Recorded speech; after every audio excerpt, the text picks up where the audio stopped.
Hey guys, how you going? Hope you're all doing very well. This afternoon I'm going to be doing another movie review. This movie is an action comedy from the USA, English language, released in the year 2017, directed by Eric England, and this film was called Get the Girl.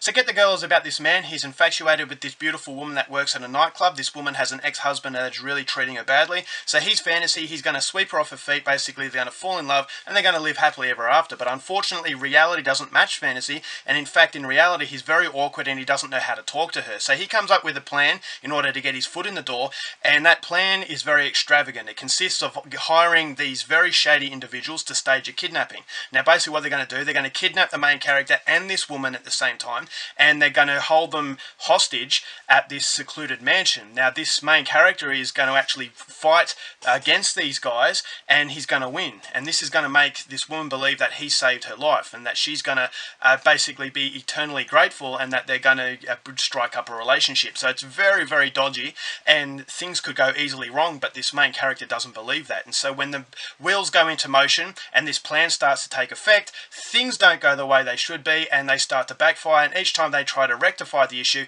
it just gets worse and worse. So it's a comedy of errors, and those errors basically spin way out of control, and before they know it, things are getting deadly. So what happens at that point on, whether or not this main character can win over the love of his life, something you're going to have to find out for yourself, because that's as far as I'm going with my synopsis.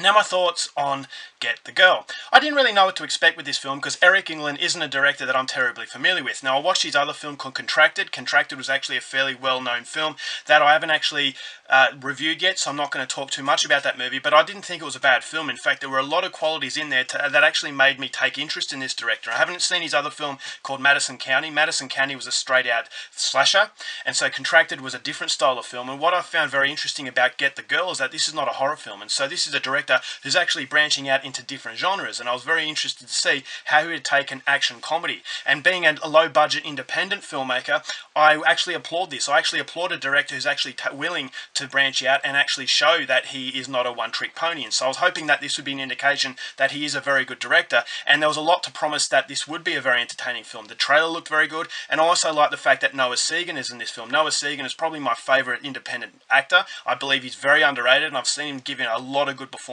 recently. So the expectation levels were there, although I wasn't really hyped up for the film. The curiosity was there, and the curiosity is something that makes you want to go and see a film, so it's definitely not a bad thing. And after seeing the movie, I will say that I was very impressed with what Eric England actually delivers. In fact, this is a movie that I enjoyed a lot more than I expected, because of the fact it is a very light-hearted experience, and it's an experience that knows exactly what it's trying to do.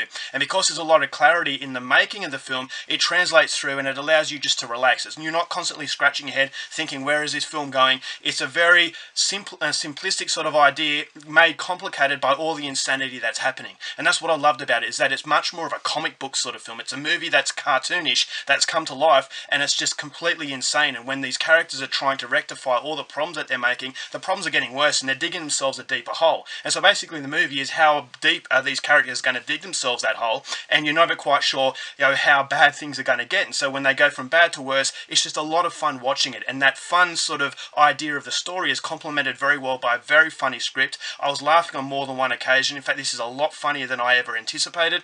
I love the characters. They were very larger than life, especially the villains. What I liked about the villains is they had a lot of likable qualities as well. And when you've got the main character who's doing this psychotic thing in order to win over this woman, it comes across as a very twisted romance. And this twisted romance doesn't really have a traditional good guy versus bad guy. So there's a lot of uncertainty in the film and a lot of unease that makes the movie a very sort of morbid, as I said, twisted love story. And that twisted love story, if you're into that type of thing, is just very funny to watch how it's going to unfold. And at the same time, there's some nasty elements in the movie, as you'd expect from Eric England. There's some horror aspects as far as when the tables are turned and the situation spirals out of control. People are starting to take the law into their own hands, and this is where things go from bad to worse. And it does go into very dark places here and there, but it's never going into the doldrums. It's never trying to drag you down. It always has that alleviation of that light-hearted feeling that never really feels as though the movie has different tones. It has the same tone from start to finish. There's a lot of narration in the film that reminded me of Zombieland,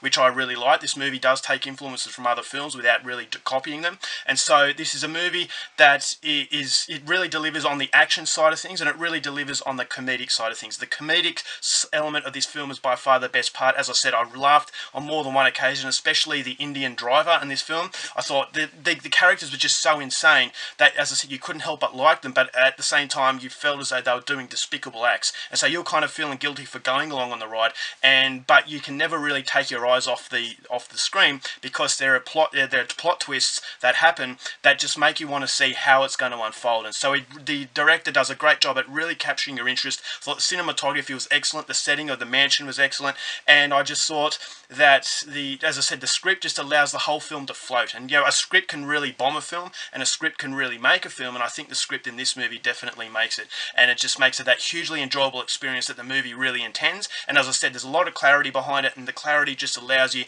to really absorb yourself into this completely comedic situation, and basically the ticking time bomber that is. It's basically like a runaway train. The train has lost its brakes, you know it's going to crash into a wall, and you just want to see the carnage that comes about from it.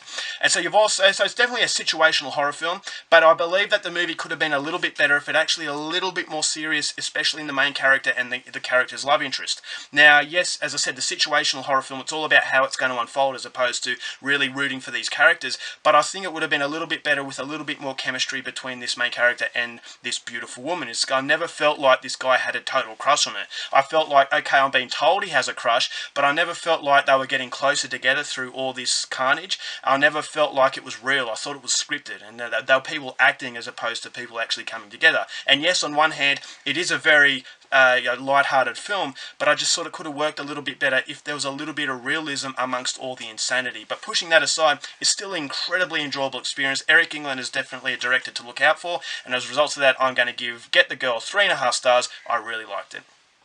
Alright guys, that's it for my review. Hope you enjoyed it. Till next time, keep watching movies, and I'll see you later.